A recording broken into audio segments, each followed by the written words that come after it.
Bonjour tout le monde. Du coup, on se retrouve pour la pose des tablettes en chaîne. J'ai déjà commencé, je suis sur la dernière, hein, donc comme ça je vous prends en vidéo juste pour la dernière, qui sera là-bas. Je vais vous faire un petit tour des autres tablettes et puis je vous explique comment je fais pour les tracer et les poser. C'est relativement simple, mais c'est toujours bon à savoir.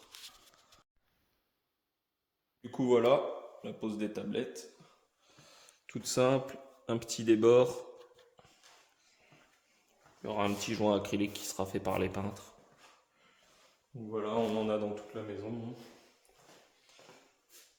Si on en a encore dans la pièce d'à côté, il y en avait 10 au total. Du coup, je vous retrouve pour l'explication de comment on les pose.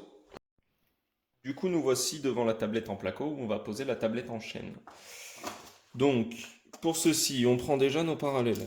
Donc, les plus courtes. Donc là, on a 37. Et ici, on a 37. Alors, si on est complètement en biais, bien sûr, on prend le biais. Là, on est relativement droit, c'est tout neuf. Donc, on va partir parallèle. J'ai un petit peu de jeu en dessous. Donc là, on va partir sur 37 et du coup, je laisse 1 cm de débord. Donc on va déjà couper la parallèle, je vous retrouve dehors. Nous voilà dehors. J'ai tracé mon trait du coup à 38 cm, 380 mm, car on a les 37 plus 1 cm du coup de débord. Pareil de l'autre côté, il est ici. Donc une coupe avec le rail de scie, avec la scie circulaire. Je fais la coupe et puis je vous explique pour les angles. Je vous retrouve donc pour les angles. Du coup, pour tracer ces angles, il vous faudra une fausse équerre. Celle-ci est numérique, mais ça fonctionne très bien avec une qui n'est pas numérique. On va venir se placer contre notre mur de référence. Comme vous voyez, celle-ci est trop grande. Je ne peux pas venir prendre mon bord. J'ai fait exprès, j'en ai une qui est plus petite, mais j'ai été embêté sur les plus petits qui font 26-27 cm. J'ai dû trouver une solution qui était toute simple et je préférais vous montrer comment j'ai fait pour les cas les plus embêtants. Donc j'ai qu'une main, ça n'a pas été évident. Attendez, je vais prendre de quoi caler.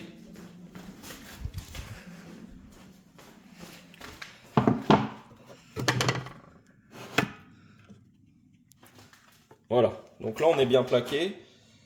Bon, le placo n'est pas tout à fait droit, mais on est bien plaqué. Ce qu'il va falloir faire, comme vous voyez, on ne touche pas le bord. Et ben on va se mettre parallèle, comme ceci. Et on va venir mesurer notre cote en dessous ici et en dessous au bout et se mettre parallèle. Comme ça, c'est comme si on était appuyé sur notre bord ici. Donc je m'occupe de ça, je vous retrouve pour le traçage, la découpe et on fait l'autre côté ensemble après. Nous revoici dehors, j'ai récupéré mon angle. Donc pour se tracer, on prend notre bord avant de la tablette, celui qui va déborder. On installe notre fausse équerre comme elle était sur la fenêtre, dans le même sens. Et on vient tracer tout le long. Et puis après, avec notre rail et notre scie, on peut faire notre découpe. Et je vous retrouve juste après pour la mesure de la longueur, malgré qu'il y ait le dépassement d'un centimètre. Il y a un petit truc à savoir. Et l'autre angle qui sera exactement pareil. Et puis pour la pose finale. Pour la mesure de la longueur, du coup j'ai déjà pris cet angle-là. Il est ici. Donc, comme l'autre juste avant. Donc pour la longueur, vous venez mettre votre mètre le plus au bord possible du tableau. Et vous venez prendre votre longueur. Je vous montre ça. Attendez, c'est pas évident à une main. Voilà. Vous venez prendre votre longueur. Donc là, on a 98 cm et 7 mm. Donc 987. On va aller tracer ça sur notre étagère. Je vous emmène avec moi sans coupure.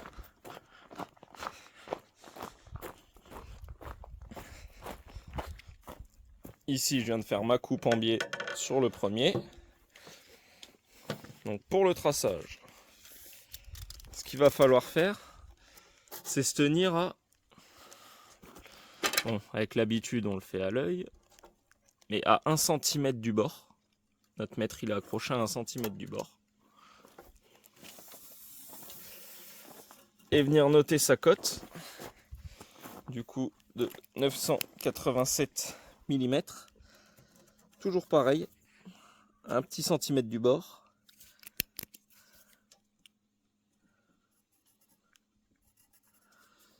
Voilà. Pour prendre en compte la différence de longueur, vu qu'on est en angle ouvrant dans des embrasures de fenêtres, qu'il y aura sur le dernier centimètre. Si vous mettez pile poil au bord, c'est possible que vous ayez 3-4 mm de jeu qui sont rattrapables, mais plus on est précis, mieux c'est. Je viens poser ma fausse équerre, je trace le long en m'alignant à mon trait, je coupe, et je vous retrouve pour la pose de la tablette qui sera juste collée. Je vous reprends rapidement. Essai à blanc de la tablette. Comme vous voyez, ça va impeccable. Tous les jours, etc. Ce sera rebouché par les peintres. On a notre petit centimètre de débord. Ça va impeccable. Il n'y a pas de jour le long. Ou quasiment pas en fonction du placo. Et voilà. Pour l'installer, on va l'enlever. Et je colle ça avec un mastic PU. Pourquoi mastic PU? Je mets ni clou ni quoi que ce soit, le propre poids suffit à la coller. Et un mastic pour qu'elle puisse quand même garder de la déformation en fonction de l'hygrométrie et de la température. Je fais 2-3 gros points. Je vous mettrai un plan rapide. Et je repose ma tablette. J'appuie bien, je la tape bien pour la mettre bien de niveau, etc. Et puis le reste, c'est le temps qui opère pour que ça sèche et ça tienne. Et puis après, ça ne bouge pas du tout. Comme sur celle-là, c'est l'avant-dernière que j'ai faite. Ça bouge plus. C'est déjà collé depuis quelques minutes. Et puis d'ici demain, ça ne bougera plus du tout. Je vous reprends sur la conclusion de la vidéo et un petit plan sur le collage. Voici le petit plan avec la colle. Donc quelques simples plots de colle, un cordon long. On vient poser sa tablette. On la met en place comme il faut. On peut s'aider d'un maillet. Hop.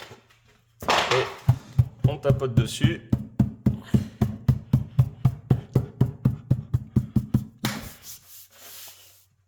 Voilà. Elle est collée, ça va sécher, elle ne bougera plus. Donc je vous reprends. Voilà pour ces vidéos.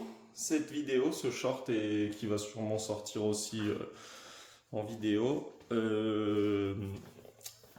Vous êtes plusieurs à m'avoir suivi sur ce projet, sur une vidéo horizontale sur YouTube. Il y a tout le détail de la fabrication de ces tablettes. Je vous en remercie. Vous vous abonnez de plus en plus, ça fait plaisir, ça monte assez vite. Je me lance vraiment dans la vidéo parce que ça me fait plaisir de partager mon métier, de pouvoir apprendre des choses, de par vos commentaires, de par vos conseils aussi, et de montrer ce que je sais faire, ce que j'aime faire, et ce qui est maintenant devenu ma passion, le métier de menuisier. Donc, merci d'être là. Je vous laisse vous abonner à la chaîne, laisser un petit like. Vous pouvez retrouver la fabrication complète en vidéo horizontale sur la chaîne. Et sur ce, je vous dis à bientôt!